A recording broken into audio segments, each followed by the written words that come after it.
Hi mga guys, quick tips lang po ito. Kung halimbawa may basag po yung flarings nyo at hindi nyo na po nakita yung pagkabasag, kumuha lang din po kayo sa mga plastic po na ganito. Kung halimbawa po hard po yung nabasag, dapat po yung ilalagay nyo rin po na plastic, hard din. Tapos susunugin nyo po yon harap at likod. Ang gamit ko nga pala yung pang tanggal po ng circlip. Mas maganda po kasi ito yung yung may liko po yung dulo. Pwede rin po kayong gumamit ng mga alambre, pwede kayo mag DIY po nun. Tapos dapat may blue torch po kayo. Dapat po yung pagitan po ng hati ay sunog na sunog po talaga. Kakayurin mo yung kabilang side po doon sa flarings ng original doon sa kulay itim. Tapos kakayurin nyo rin po papunta din sa kabila yung kulay orange. Pag nagawa nyo na po yon, doon din po kayo magsusunog din po sa likod para sureball po na talaga po nagdikit po silang dalawa.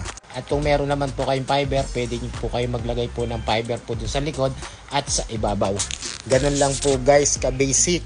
Kung halimbawa may mga basag kayo na flarings at hindi nyo na po nakita. Ganito lang po guys ang aking paraan para maibalik ko lang po sa maayos po. Kasi tingnan nyo guys, napakaliit lang po nyan.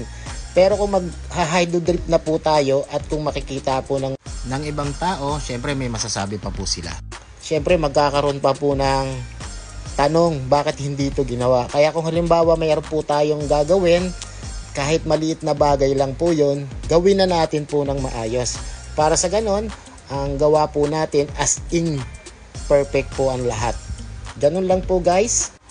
Ang tips ko po sa inyo, kasi kung iiwan po natin yan, talagang pong magkakaroon pa po tayo ng minus 10 sa ating gawa. O di lang minus 10, syempre sasabihin pa nila na napakaliit lang to, hindi pa ginawa. Kaya ayun lang po ang may bibigay ko po sa inyo. Maliit lang po yan at gawin natin po ng maayos para lahat po ng ating ginagawa at lahat ng ating project ay maging perfect. At eto na po guys, yung final finish ng ating ginawa. Ang akin lang masasabi, gawin natin ang lahat. Gawin natin ang dapat para sa ganon, ang lahat ay maging perfect.